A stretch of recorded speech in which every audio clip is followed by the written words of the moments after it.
હાલો તો આપણે ગાય દોવાની છે તો ગાય દોવા માટે તૈયારી કરી લીધી અને તપેલી લઈને આવી ગઈ ને તપેલી મૂકી દીધી નીચે ને પછી વાછડી છોડી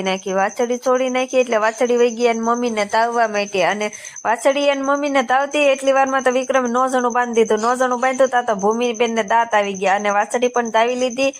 વાછડી વાળી લીધી પછી મેં તો બાંધી દીધી બાંધીને પછી તો છે ને આસળ ધોવા લાગી ગયો આસળ ધોઈને પછી ધીમે ધીમે ધોવા મળી કેમ કે બે હાથે ફાવતું નથી એક હાથે ફાવે છે એક હાથે આપણે ગાય દોઈ નાખીએ અને જો એટલું અમારી ગાય દૂધ કરે છે કેમ કે ઘણો ટાઈમ થઈ ગયો એટલે લીટર દૂધ કરે છે અને ગાય દોવરાઈને પછી વિક્રમ વી ગયા ઘઉંમાં પાણી વાળવા મળ્યા ને હું પાસે હાલી જાઉં છું મેં કીધું હાલો હવે હું પણ ઘરના કામ કરીને નવરી થઈ ગયા અને ભૂમિબેન બેસી ગયા ટ્રેક્ટરે આ આટલી વારમાં આ ભાઈએ ખાડા ગાળી નાખ્યા અને વિક્રમ કહે છે કે હાલ સરસ મજાની આપણે એક રીલ બનાવી નાખીએ અને વિડીયો બનાવીને પછી વિક્રમ પણ લાગી ગયા છે કામે એને ખૂટા સરસ મજાના ધરબી દીધા અને પછી ભૂમિબેન પાછા આવી ગયા ને મારા કલેજા એમ કેવા લાગી ગયા છે અને પછી પાછા હાંજુના 6 વાગી ગયા એટલે આપણે ભૂમિબેન વાસિયાની ચેનલમાં આપણે છોટ વિડીયો મેકવાનો હોય એટલે સરસ મજાનો કોમેડી વિડીયો પણ બનાવ્યો છે તો આ વિડીયોમાં એટલું જ હતું કેવો લાગ્યો સારો લાગ્યો લાઈક શેર સબસ્ક્રાઇબ કરતા જજો બાય બાય ટાટા।